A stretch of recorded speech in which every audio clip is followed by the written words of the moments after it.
Alright, today we're going to show you how to change a fuel filter. I got my stepbrother Jordan helping me out. Hi Jordan. What we're going to do is have Jordan undoing this bolt on the top there. You go ahead and undo the rest of that, Jordan. And that's the bracket that holds the fuel filter onto the side of the truck. And then we're going to undo these bolts under here. And once we get that plate off, we'll be back with you. Now, a thing I forgot to tell you guys is that you need to release that Schrader valve, which is that piece right down in there. Let it focus. That is the Schrader valve. That's used to take the pressure out of your fuel system. You need to depressurize your fuel lines before you take off your fuel filter, because if you don't depressurize it, fuel's going to get all over and you could get caught on fire. And I'll be back with you in a minute. Bracket off. Now this is your fuel filter here. These are your fuel lines. You need to pop this off, which is what's going to spray fuel. If you saw Jordan had eye protection on, make sure you got eye protection and something to keep the fuel off your hands. And we've never done this, so this is going to be the first time we do it.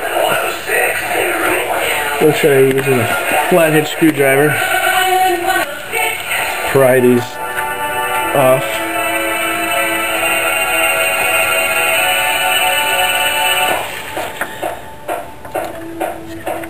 A little plastic piece in there.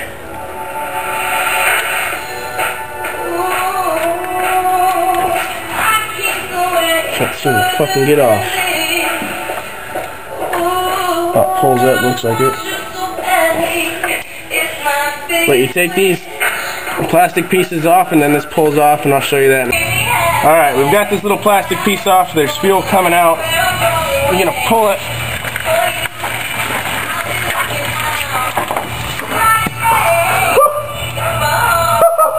You're going to pull that out just like you did, and I got covered in fucking gasoline.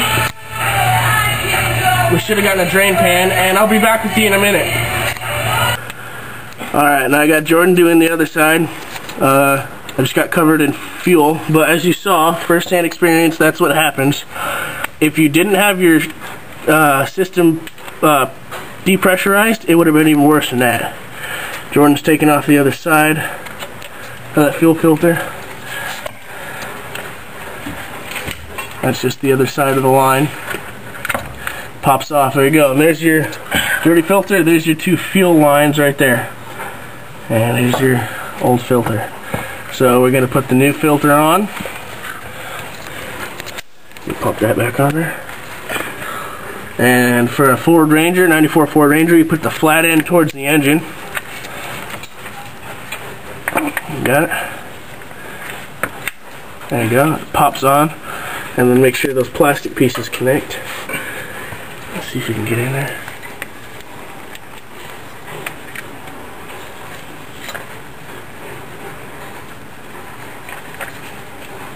Got it? Yeah.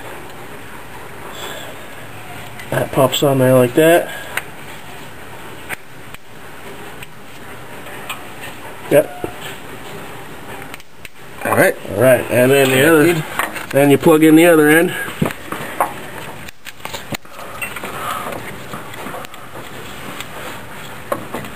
Pull off that plastic piece. And pop it in.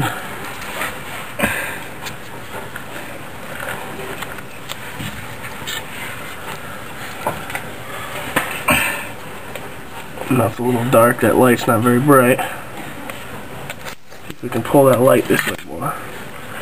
There we go. And that plastic boot piece holds it onto the fuel line. And you just pop that back on, and there you go. Now we're gonna test our fuel line, and I'll show you how to do that in a minute. Alright, now we're back to the top of the engine. This is the fuse box.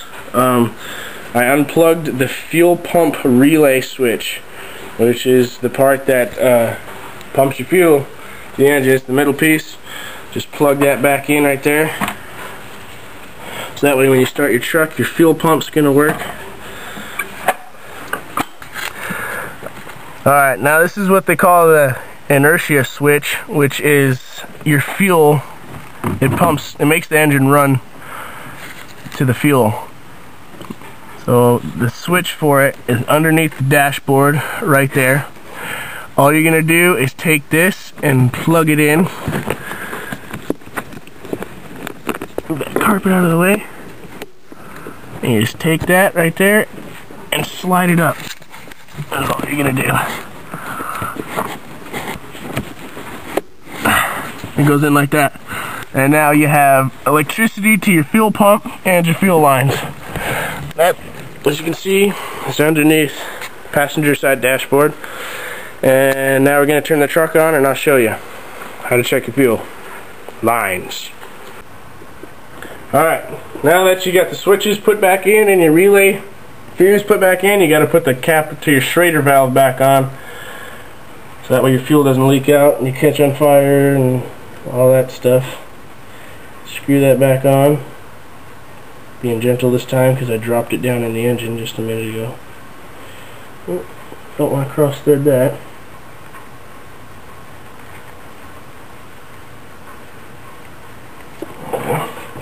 That just spins on. Normally the cap to your Schrader valve just looks like the little tube that you put on your tires.